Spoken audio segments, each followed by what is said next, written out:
And I'm just going to go ahead and start with Kelly, if you want to just go ahead and kind of tell us what you're doing and what your company's doing.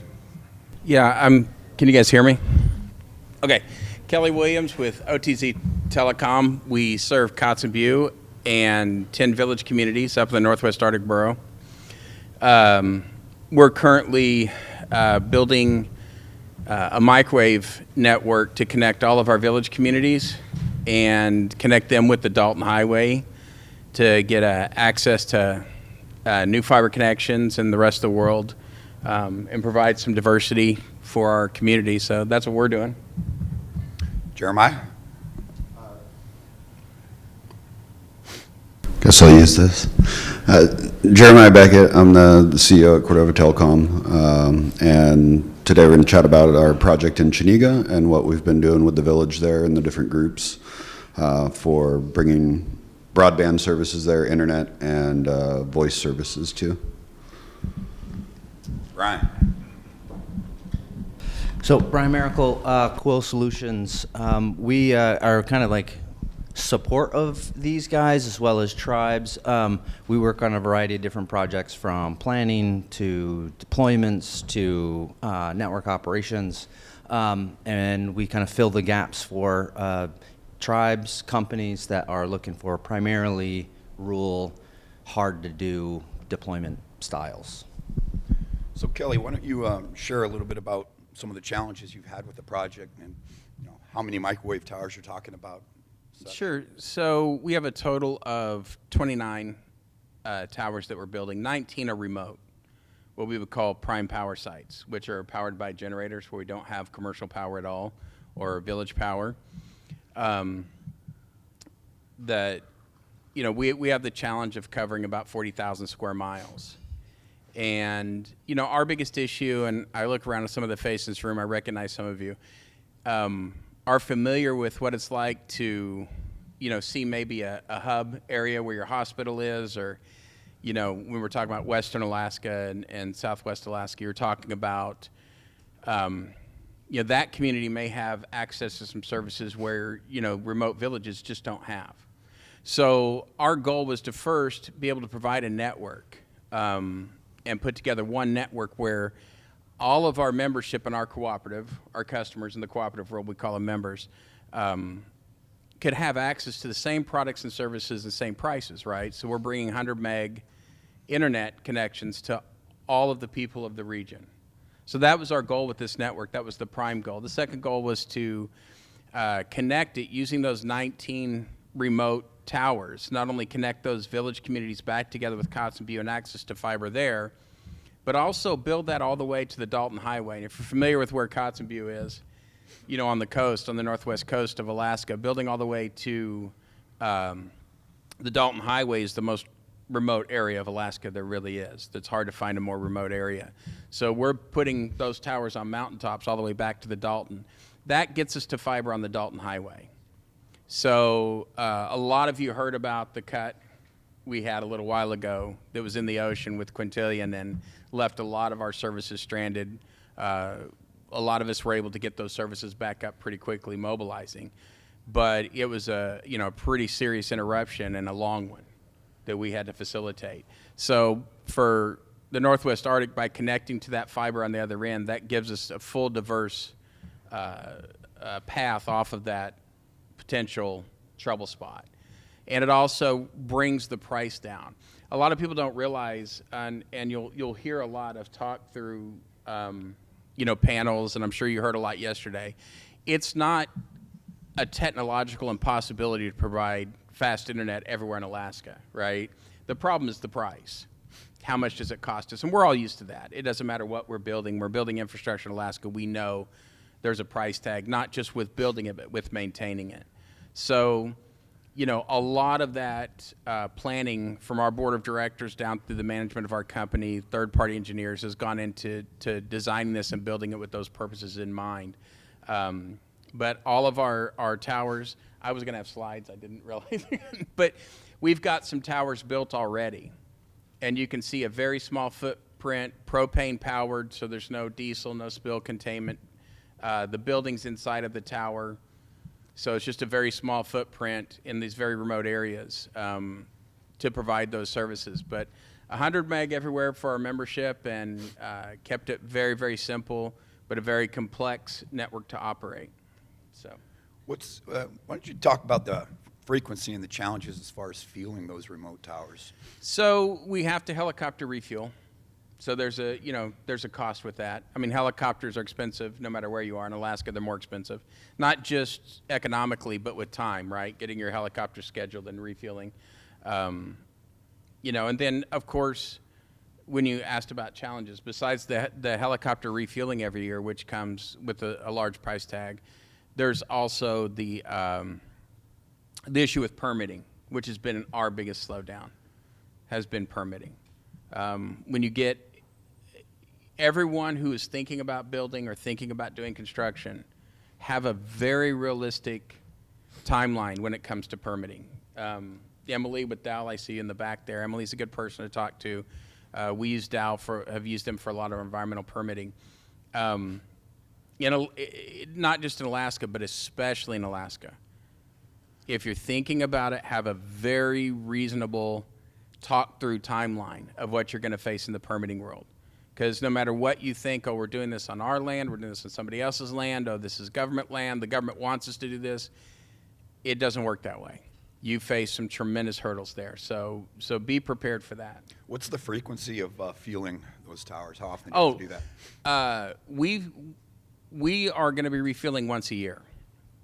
So we've utilized solar, which you can do, especially the further north you are. You've got several months where we use some different engineering groups to really scale down the economy of how much energy we use. So we'll be using solar through that. So we've gotten it down to where we refuel once a year.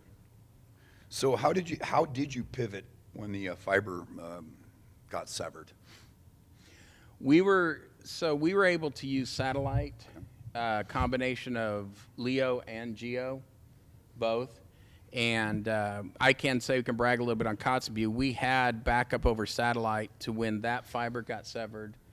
Our voice, all of our voice, 911, long distance, full cellular service, all switched automatically back to satellite. So our customers didn't experience any outages except for home internet. Well, that's pretty impressive.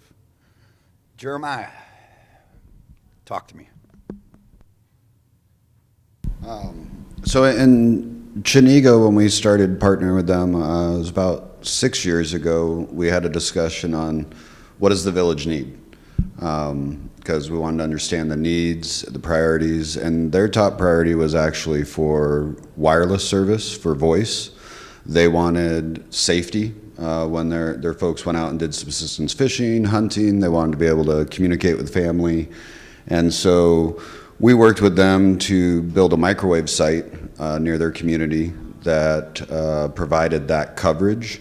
And before they were on just GEO and 2G service, so unless they were in the village proper, there was no cellular service for them.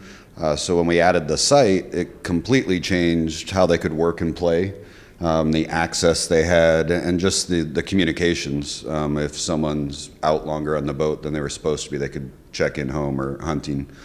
And with that, one of the challenges we faced was finding a good location to put that tower that gave good coverage for the village, and we spent a couple days on the mountain ranges near them, traversing them. We finally found a good peak.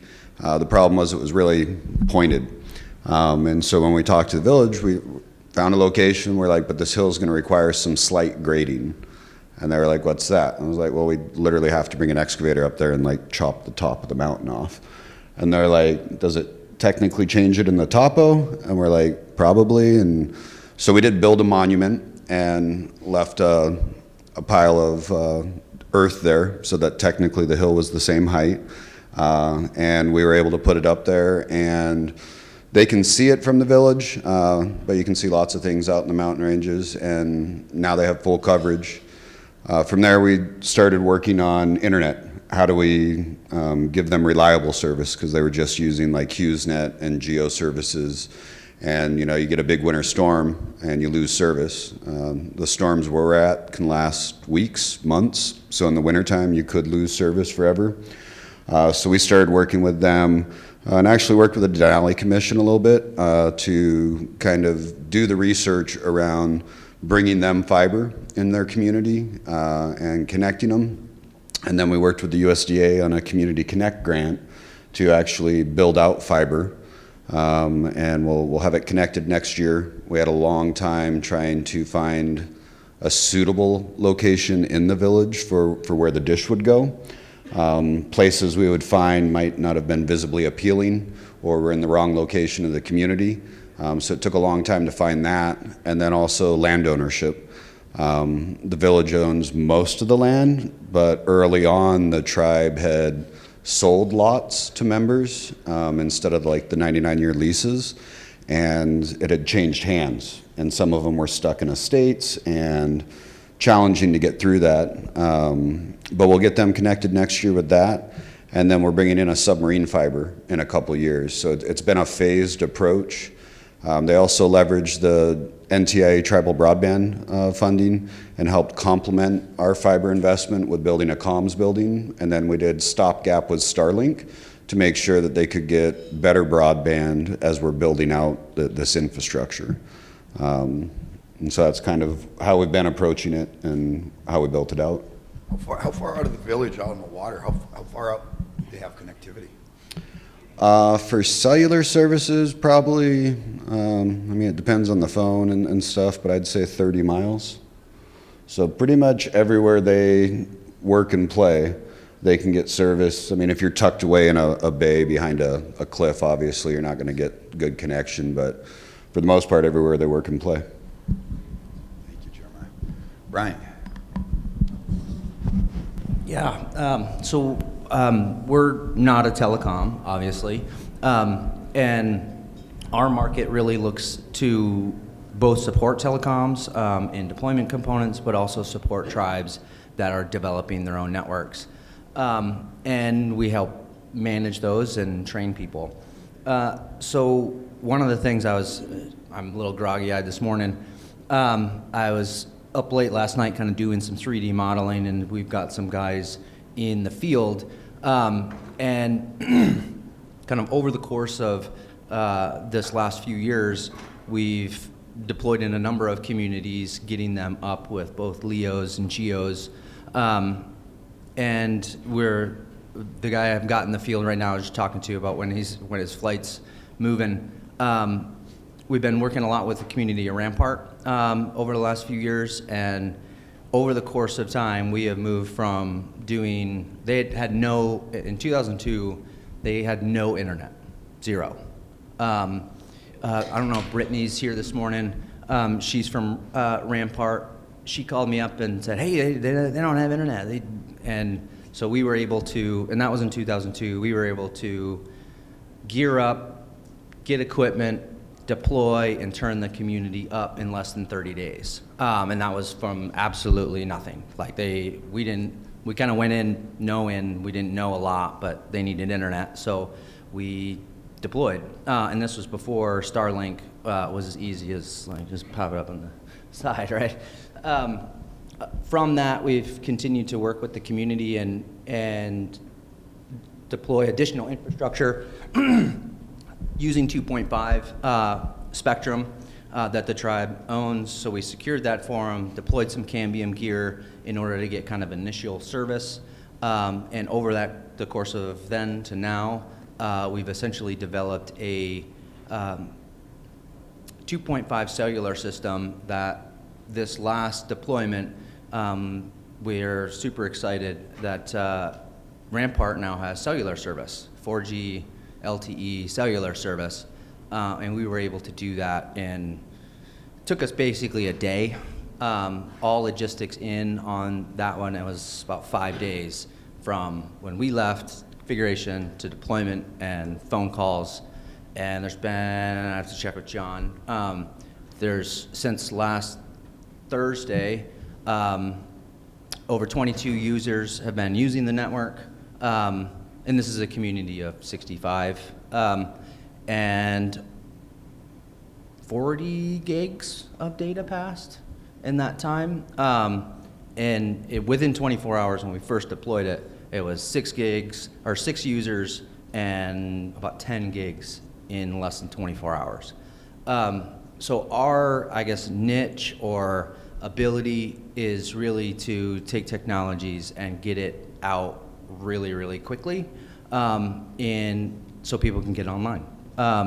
And have that mobility service is really what people are striving for, because it's a safety thing, it's a communication thing, it's a can you please help me get this moose out of my boat thing, right? As I'm coming down the river.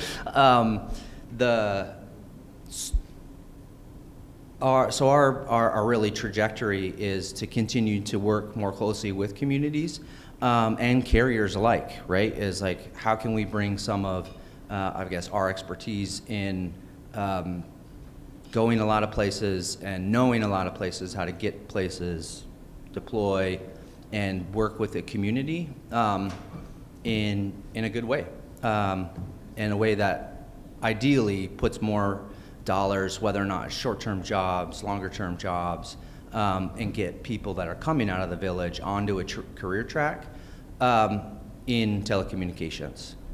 For us, it's about longevity, sustainability, because people that live there are going to continue to live there, right? And exist there as they've done for time immemorial. And so I believe that our greatest workforce is already here. We just need to empower the tools and skills that most of them have already to deployments. And that's what we're doing. So, Bryan, for the benefit of the audience, in layman's terms, can you go ahead and explain the difference between LEO and GEO satellites and also LTE? I think, the layperson doesn't, that's kind of tech jargon. Oh, okay, yeah. So difference between LEOs and GEOs. GEO is a geostationary satellite, which holds a fixed orbit over the planet, right? So it's rotating basically at the same rate as the planet, and it's in a fixed location. The LEOs are low Earth orbit satellites, and they are essentially in the upper atmosphere of the planet, rotating at their own orbit. The interesting thing about LEOs is they only are in the air for about 5 years before they come out, because they get launched and they stay in orbit, and eventually that orbit slows down based on friction and physics, and it's going to come out of the sky. So the interesting thing about LEOs is the only economic sense is if you have a rocket that you can reuse, which was what really Starlink pioneered, of being able to reuse the rockets to bring down costs. LTE is, it is a misnomer actually, because LTE stands for Long-Term Evolution Network, and it's actually a protocol. It's a way to transfer information. It's not 5G, it's not 4G, it's the way in which information is encoded and transferred. So LTE being the protocol that's used for cellular service, and that's long-term evolution. So, going back to the LEOs and GEOs, obviously you talked about the lifespan of the LEOs. From a practical standpoint, the end user subscriber, what's the benefit of one versus the other?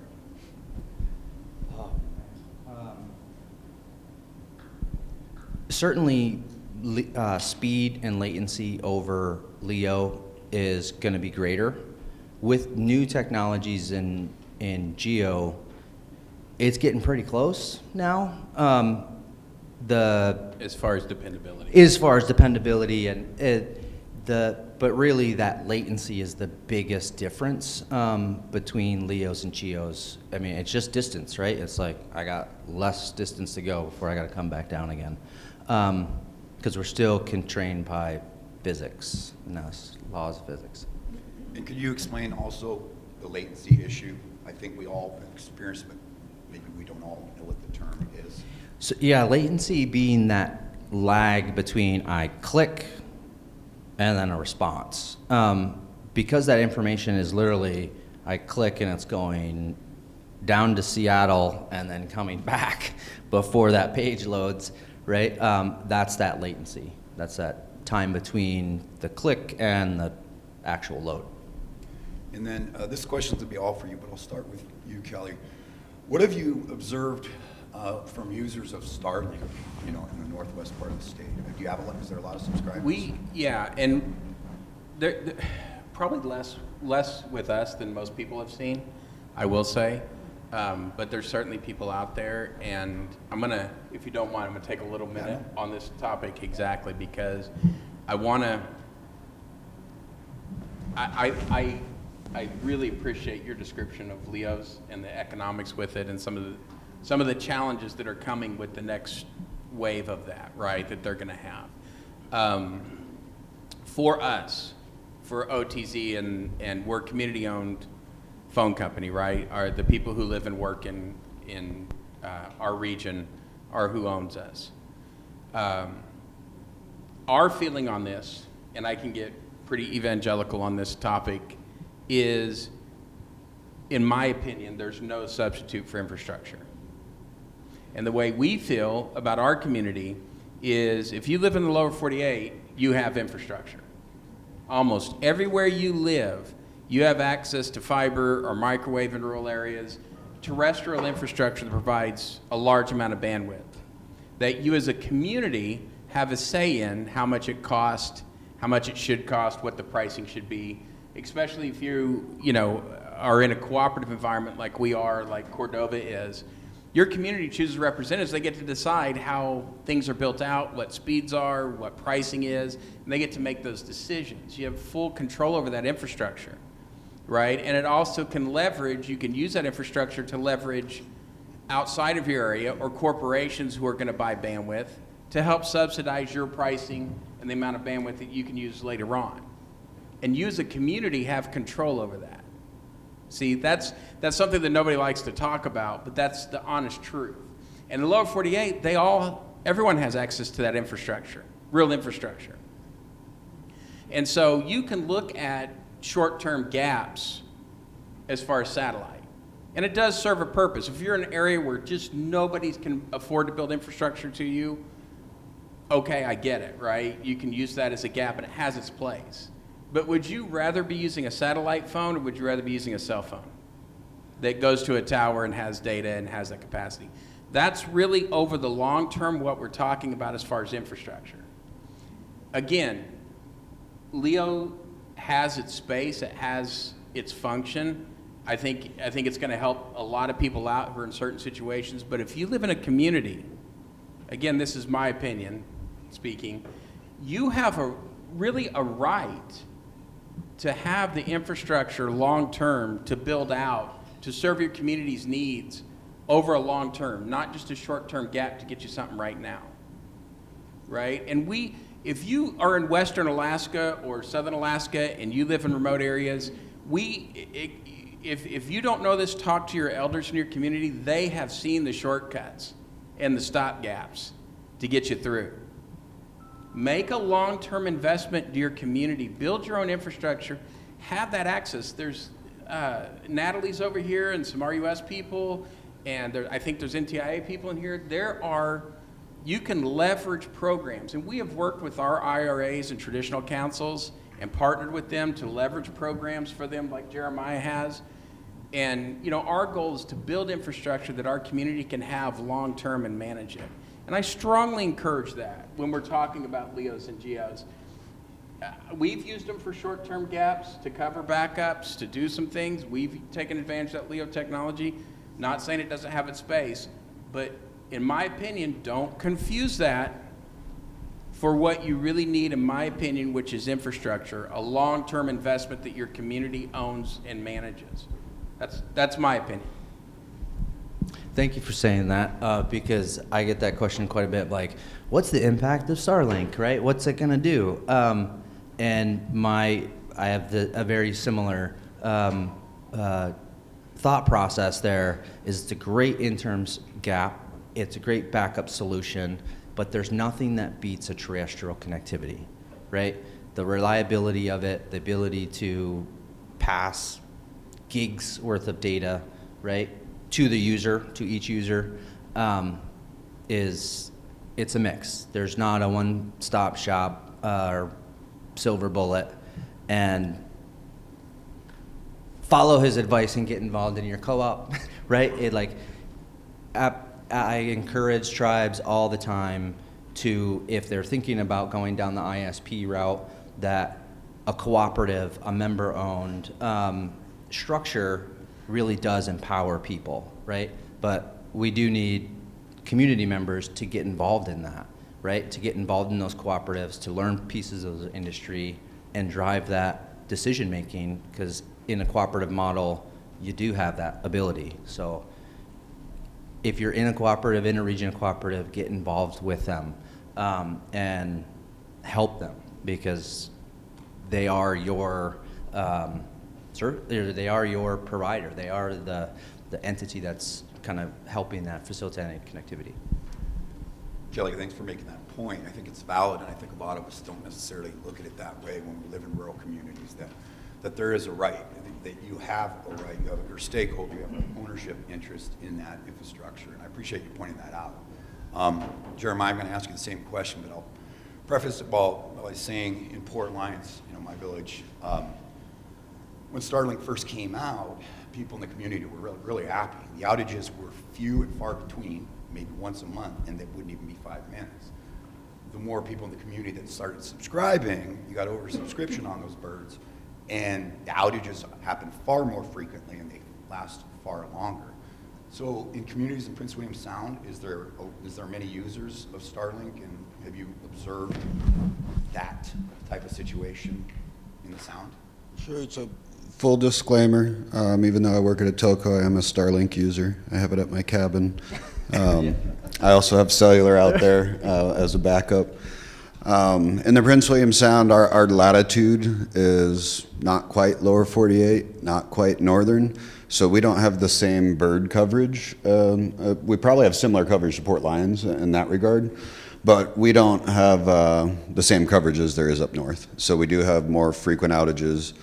We run some Starlink units at the telco as backup connections to different locations in case something happened with our terrestrial network, so we can get into that. We do have a really large fishing fleet in the Prince William Sound, and a lot of the fishermen have added that on top of their satellite phones and cellular service, so they have better connectivity for the crew, and that they can do things remotely. So we are seeing it grow. This summer out at my cabin, I would say 4 out of 5 days, it was awesome, worked great. And on that 5th day, I had to switch over to cellular because I keep getting kicked off my meetings and video chats. And so it's not carrier grade service at this point, but for the normal user that's just trying to connect with family, get online, learn things, watch stuff, it's great. And compared to the options we had in rural Alaska like 10 years ago, it's night and day as far as the speeds. And the latency will vary. I've seen it as good as 60 milliseconds, and I've seen it as good as 700 going to the same place. So sometimes it's actually slower than Geo because of the congestion in the network. And that will vary. But it is improving every year. They keep putting more birds up. And I think for your off-grid locations, it's definitely the choice to go, because you don't have infrastructure, usually in your remote cabins and fish camps and things like that. So it's got its use. Go ahead, Kelly. Yeah, I just want to add to that. One of the things that we've done with the network we're building, and again, and I deeply appreciate what we said about cooperatives, because it is important. In our area, and I can only speak for us, one of the things we've done is really heavily invested in our 4G and 5G network. And those remote towers that we're talking about, refueling, and I'm glad you touched on that. One of the things that we're doing is we're putting 4G LTE on every single one of those towers.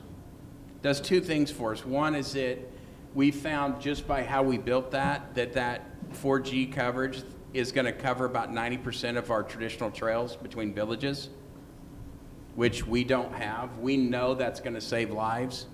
And if you've ever dealt with living in an area where you have traditional trails during the wintertime, that coverage, covering about 90% of those trails and the river system for in the summertime when travel, that's going to save lives. So we're able to invest on top of what we've done with building this network with funded for internet, on top of that with our own money investing in cellular coverage on top of that. But one of the other things it does is we've invested in the way we're providing home internet is a wireless solution. I could say it's a lot like what T-Mobile home internet is, but the reality is it's almost exactly what T-Mobile home internet is. We just went to Nokia and said, give us exactly what you're doing for them. It's already tested, proven. But what that allows our community members to do is when they do go to camp, because we've covered that whole area, when they go to camp for 3-4 months out of the year, they can take the wireless modem out of their home in their village and take it to camp. If they have a generator, plug it in, it comes up on the 4G network, and they have full service at camp. Or if they come to Kotzebue from the village for a hospital and they're staying with a relative for a couple of weeks for a hospital, they can bring their modem with them and have internet there. So we've kind of matched, and again, it's the strength of being a cooperative, a community organization. We've taken what our members want and the way our people live and melded our network to customize it around what the needs are of the community. And again, you can't do that unless you have your own infrastructure, unless you're making decisions about what you do in your community. Starlink is not going to do that, right? Again, as Jeremiah was saying, in his situation, a cabin, never going to build infrastructure there, rock on, that's the best thing. But also, 4 out of 5 days isn't going to help your hospital or your clinic in your village or your school, or if your child or grandchild has homework to do, it's not going to get done that day if it isn't working. You cannot call, I'm sorry, I know everybody in this room is important, none of us can call Elon Musk and ask him what's going on, right? Anybody in the Northwest Arctic can pick up the phone and call Kelly and say, what's going on with my network? Why isn't it working? My kid can't do their homework. What can we do? And we're going to put a guy on a plane and fly him out to your village and make sure that your stuff is working. That's the difference in the amount of control. And again, I can't stress this enough. In the lower 48, most people aren't waiting for Starlink. It's a luxury for them. They're playing with it. They're having fun. We don't have that luxury in remote Alaska. We need our stuff to work and work properly and be long-term proof for the future. And don't allow people to substitute your infrastructure for a short-term solution. It's great in a situation, but it's not a long-term solution for your community, for your clinics, for your school districts.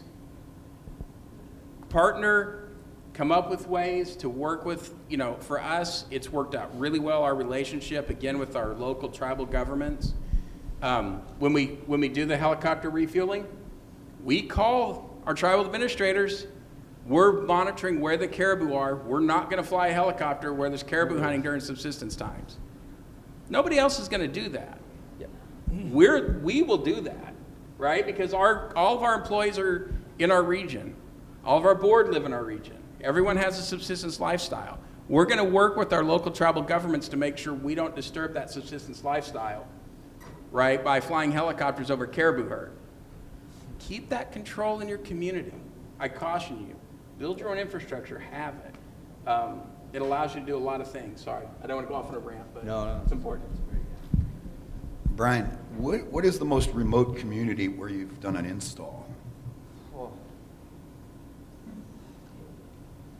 That's hard just because like his a lot of it's remote. Yeah, I'll rephrase Hardest? it if you want. What was the most challenging one then? Just because of logistics. Just because of logistics, I think Eagle was the most really just challenging. Totally the wrong time of year when we deployed. But you get, when you answer to the community, when you answer to the client, right? They need it now, right? We gotta go, and it's 20 below. Warm the cable before we pull it up, right? So I think Eagle was probably the most challenging. Time of year definitely drove that, as well as like available infrastructure, like getting up the tower, right? The tower's location wasn't ideal, and so there was a lot of, we had to reinforce the guy wires and ended up having to do a bunch of stuff on the ground for that. That was probably the most challenging, just in recent time, really. I anticipated you saying that because I remember when you were out there. I remember the challenges you were having, so I was wondering if you're going to say Eagle. About the workforce development, do you see, is there enthusiasm in rural communities to develop a certain level of expertise to work on that infrastructure? Absolutely. One of the, I think, biggest things that is light bulbs for communities because we'll grab hands from the community, right? It's like, and we start engaging on who kind of has the aptitude, who has the knowledge, skills, base level, to be able to be successful. And once guys, like, we teach them how to do Cat6 cables and running in, Ethernet out, when it's usually about a day and a half, and they get a few cables under them pulling, and they're like, is this it? Like, for layer 1, layer 2, yes, this is it, right? They're like,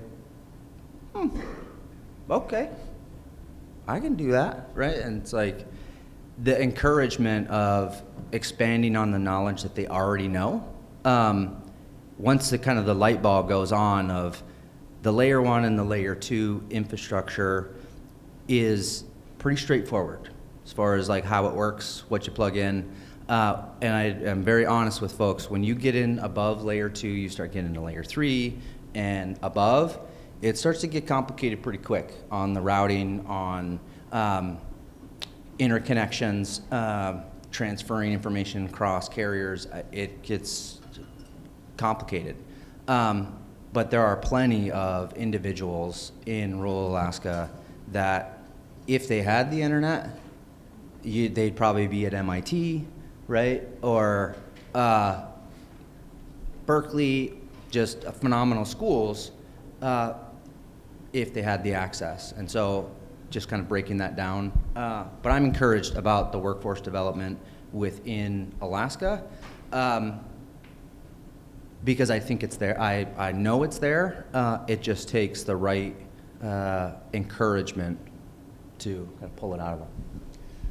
Kelly, I appreciate the comments you made about being cognizant of, say, the caribou and not stirring them up, the kind of the indigenous wisdom in those communities. What's the process when you're engaging in those communities? How do you make sure you're sensitive to, the villages that you go into? Obviously, you have a track record, you do it. What is the process? How do you ensure that all the factors you need to be aware of that specific community are taken into account before you start doing it? So for us, again, I'm only speaking for us, and I'm sure there's different ways to skin that cat. For OTZ, I inherited a pretty good situation as far as our people and our employees. I will say OTZ is 96% local Native people. Our entire employment, our board, I'm one of 2 people who are not local Native who are part of OTZ. So it really starts, and it's a really important factor of workforce, I think, that and I'm glad you brought it up. It's a key question, because it's not something that's being talked about a lot, right? Obviously, the concerns, as you brought up, was, we've got to train people and get people to the right avenues, provide those training avenues for them, which we do. Both internally and externally, we've developed training programs. But to go to your question, you've got to be careful who you send to the village. Yes. I'll just be very candid with you, right? You have to be careful because there's a culture there. There are things that go on. You have to understand it. Now, our folks, there's a guy hiding in that back corner who's our ops manager who does an incredible job, so I don't want to leave him out.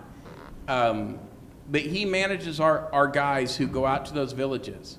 And you've got to know who you're dealing with. You've got to be ahead of it. You've got to know your tribal administrators, your traditional council members or IRA members, depending on what kind of tribal government they have, and develop relationships in your community so when people go out there, everybody knows who they are, what they're doing. We're to a point, our guys go out there, lots of times people from the community will bring them food. If they get stuck there, our people in our villages will bring food to our guys while they're staying in the site if they get stuck there or whatever. It's a wonderful relationship.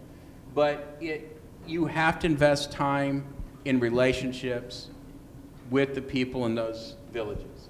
And I can sit and name all of my tribal administrators or the president of our councils, our tribal government councils, because we've spent time getting to know them and we've actually done partnerships with them too, which has worked out really well to help write grants and get them use and adoption through NTIA and things of that nature. But it starts with building those relationships and using local talent, which is a key. And we've had a lot of success with that.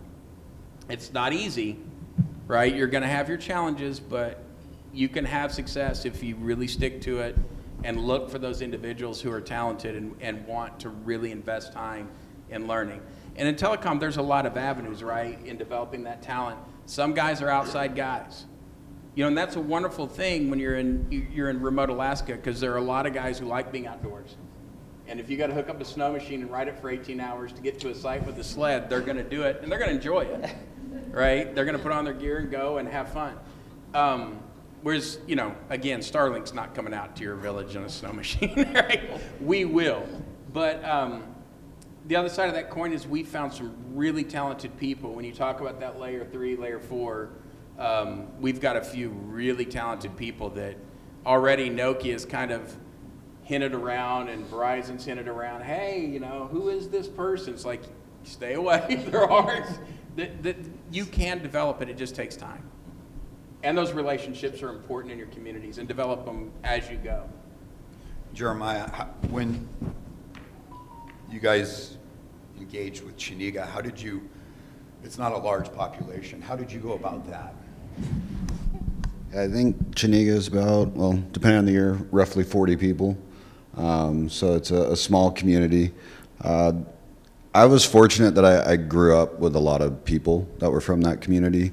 So I had a friend that lived there at the time that was on the board, and we had talked about trying to get better cell service. Was there something we could do? And so it started a discussion, and we engaged formally with the regional corporation and then the village jointly. But it was a lot of discussion and understanding their needs, their priorities, understanding concerns about having construction done in their community, or anything from like limited housing. How do we house the people that are going to come to work on this? It definitely is an ongoing relationship. I just bumped into the village chief this morning downstairs. It was nice to run into him because I usually only see him when I go to the community. But having warm introductions helps, and then being open and honest in your discussions to really understand the needs and priorities, and then communicating. Like as we started building out fiber last summer in their community, one of the things they told us was, we have a water leak somewhere. We don't know where it is. If there's anything you can do to help us find it, or keep your eye out open for it, that'd be great. And we actually did find it while we were doing some of the backbone work. And so just being able to have those open communications, we definitely let them know or ask permission to visit. And I always bring bakery goods.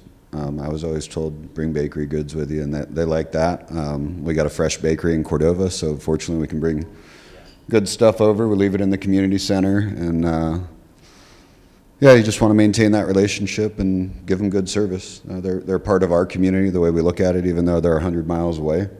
And so it's just, your neighbors.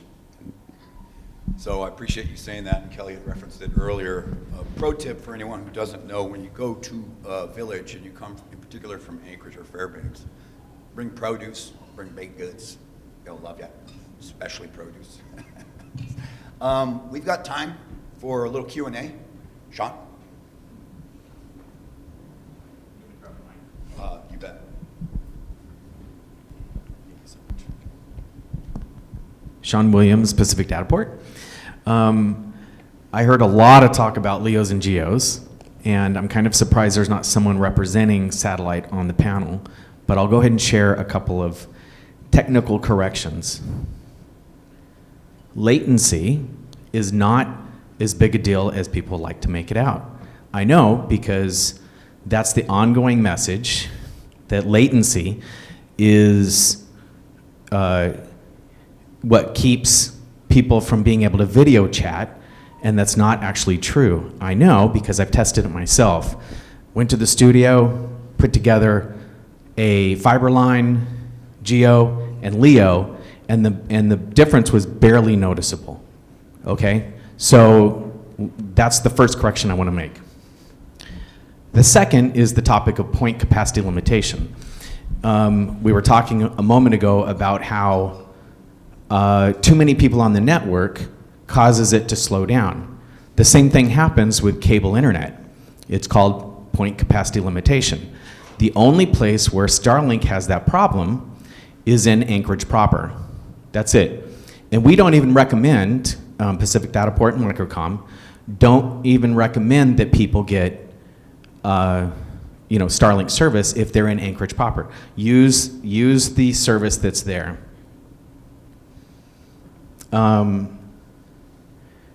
I also want to point out that, yeah, you cannot call, that's correct, you cannot call Elon and get them to come out and fix your stuff, but you can call Microcom, and Microcom will come out and fix your stuff. Thank you, Sean. I'll go ahead and stop there. Thanks.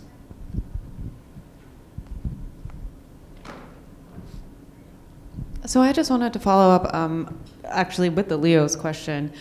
And this is probably a very, very ignorant question. As you guys all realized yesterday, I don't know that much about services, but my understanding is that these satellites are going to fall out of the sky at some point, and they are going to land on our Earth. And that's already starting to happen? Yeah, I would love you to answer that question. So in 5 to 7 years, when the satellites, and by the way, the new generation that they're putting up actually lasts longer than 8 years. When they come back in, they burn up in the atmosphere. 100% of it burns up in the atmosphere. Nothing falls to Earth. Does that answer your question? Any other questions or follow-up questions? No? Anyone else? I can. They literally. Go ahead, Kelly. Yeah, just to on the satellite stuff. I certainly don't want to turn this into a satellite debate. I think that, again, I want to be specific. We utilize satellite. Everyone in Alaska, remote Alaska, utilizes satellite to some extent, and we always will. We all look for, especially backup solutions in most remote areas. I have concerns about LEOs long term and how that's going to work. Right now, I think they serve a really good purpose. Jeremiah talked about what he's using them for specifically. So there are differences between LEO and GEO. We use both. They both have functionality. So I don't want to turn it into like a whole. I'm not saying satellite's the end of the. If you're on satellite, it's the end of the world. My only point on that is if you can't get terrestrial infrastructure, I think satellite serves a purpose. But if you can, I look at the faces of the people I'm talking to, and all of you are thinking about your communities. I can see it. You're not just thinking about yourselves. You're not thinking about what am I going to do at my house, right? You're thinking about what am I going to do to service my community. And that's just one of the wonderful things about remote Alaska, is that culture always exists. It has for long before any of us, got this hotel or were coming here to do conferences. But I encourage you, if you can, build your own infrastructure. I really, really do. If you can't, if you're in so remote an area or you have a cabin or fish camp where you can't get those, I would definitely look at, I would look at LEO or GEO as a solution. But for your communities, representing your communities, look to build long-term infrastructure. That's my advice to you. That's my opinion, but that's my advice to you. Thank you, Kelly. Bryan, any Yeah, closing? I'll certainly echo that as far as there's no silver bullet to this solution to connectivity. It's all of the above. Certainly, I encourage permanent architecture because it's got more than one use. We always find, if you've worked in rural Alaska or lived in rural Alaska long enough, you always find a use for that thing, right? You're like parts or whatever, right? So yeah, there's no panacea of this or that. It's all of the above in order to get connectivity to the community. Jeremiah, any closing remarks from you? Yeah, I'd really appreciate being invited to the event, and thank you. I did have a deck prepared. I thought it was more of a formal presentation, so it is available on the application, and you can download that if you want to see the journey that we've been going through with Chiniga and how we've kind of built up that infrastructure over time and where it's going. Thank you, gentlemen. I really appreciate your expertise and being here and available to serve on this panel for us. We will now break. We will resume at 10:15 with the next panel. Awesome, thanks.